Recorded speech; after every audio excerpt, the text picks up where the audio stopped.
मैकबेरी junior syrup suspension expectorant भाई कहाँ काम आती है, कितने बड़े बच्चे में दी जाती है, इसकी कितनी डोज होती है, कितने दिन तक देनी चाहिए, क्या साइड इफेक्ट करती है, किस तरह से काम करती है। वीडियो पूरा देखिएगा संपूर्ण जानकारी के लिए। तो मैकबेरी एक ब्रांड आता है, एक ब्रांड नेम है, नहीं ब्रांड नेम है मैकबेरी, मैगलोर्स कंपनी के द्वारा बनाई जाती है।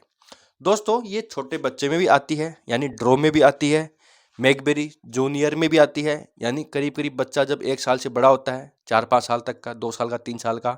और मैकबेरी बड़े लोगों में भी आती है, एडल्ट पर्सन में भी आती है। मैकबेरी प्लेन आती है, डीएक्स आती है, एलएस आती है, एक्सटी आती है, कई सारी आती है। तो अलग अलग कंडीशन में अलग अलग प्रिस्क्राइब की जाती है। छोटे बच्चों में छोटे बच्चों के डॉक्टर प्रिस्क्राइब करते हैं, बड़े लोगों में बड़े डॉक्टर प्रिस्क्राइब करते हैं। तो किसी भी कंडीशन में सेल्फ यूज नहीं करना है, खासकर जब छोटा बच्चा होता है या बेबी होता है।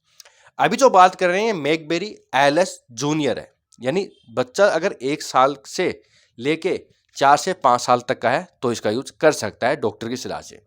इसकी प्राइस की बात करूं तो करीब करीब 90 रुपए की आपको ये 60 ml की एक पीस मिल जाएगी। अब बात करते हैं भाई बच्चे को क्यों दी जाती है, बच्चे को क्या काम आती है, किस तरह से हेल्प करती है और इसकी कितनी डोज देनी चाहिए, कितने दिन तक देनी चाहिए। तो दोस्तों इसके अंदर 3 सोल्ट आते हैं। पहला है एम्ब्रोक्सोल, दूसरा है लीवोसल्बुटामोल और तीसरा है ग्यूफिनसिन।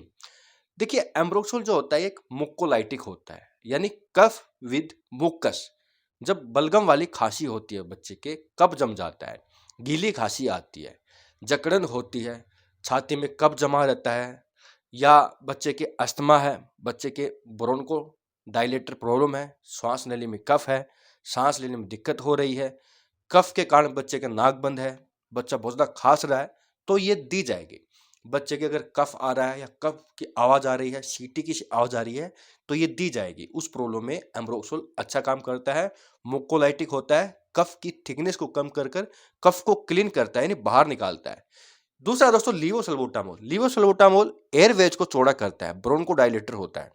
जैसे कि अगर बच्चे के अस्थमेटिक एलर्जी है, या बच्चे के अस्थमा बन रहा है, या न्यूमोनिया है बच्चे के, तो वहां पर ये काम करता है। उस कफ अगर कफ है तो उसको क्लीन करेगा, वायु मार्ग को चौड़ा करता है, जिससे कि ब्रीथिंग इजी हो जाती है, बच्चे को सांस लेने में दिक्कत नहीं होती और खुलकर सांस ले लेता है, तो वहां पर काम करता है। तीसरा है ग्यूफिनसिन, ग्यूफिनसिन एक्सपेक्टोरेंट होता है।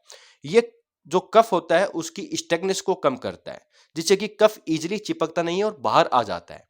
अगर नाक में कफ है, गले में कफ है, फेफड़ों में कफ है, श्वास नली में कफ है, तो वहां से कफ को निकालकर बाहर निकाल देता है, जिससे कफ निकल जाता है और खांसी ठीक हो जाती है। यानी गीली खांसी में दी जाएगी, अस्थमा की प्रॉब्लम में दी जाएगी, ब्रोंको डायलेटर प्रॉब्लम है, श्वास से जुड़ी प्रॉब्लम है, उसमें दी जाएगी। इनके अलावा ये थोड़ी बहुत एलर्जी में भी काम कर देती है, जिससे कि खांसी बार बार में आ रही है, बच्चे को नाक से पानी आ रहा है, नाक बंद है, गला जाम है, नाक में कफ है, नाक बंद है, तो उसमें भी ये काम कर देती है।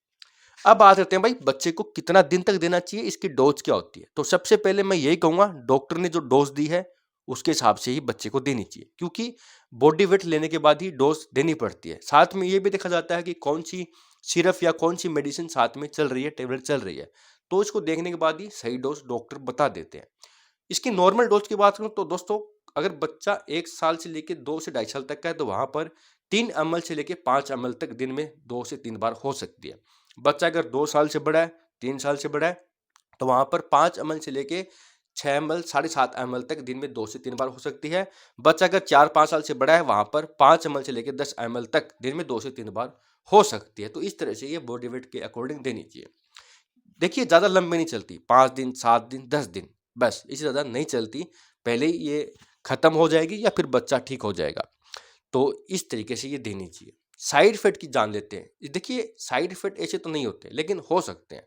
कुछ बच्चों में देखा गया है कि दस्त लग जाते हैं, या स्किन रैशेस दिख जाते हैं, बच्चे को वोमिटिंग हो जाती है, बच्चे को पेट दर्द होता है, या थकान होती है। ये थोड़े बहुत साइड इफेक्ट हो सकते हैं, लेकिन ज़रूरी नहीं है हर बच्चे में सेम ही हो और हर बच्चे को हो। बहुत ही कम चांस में होते हैं, बहुत ही कम चांस में होते हैं। फिर भी हो तो डॉक्टर को बता दीजिएगा।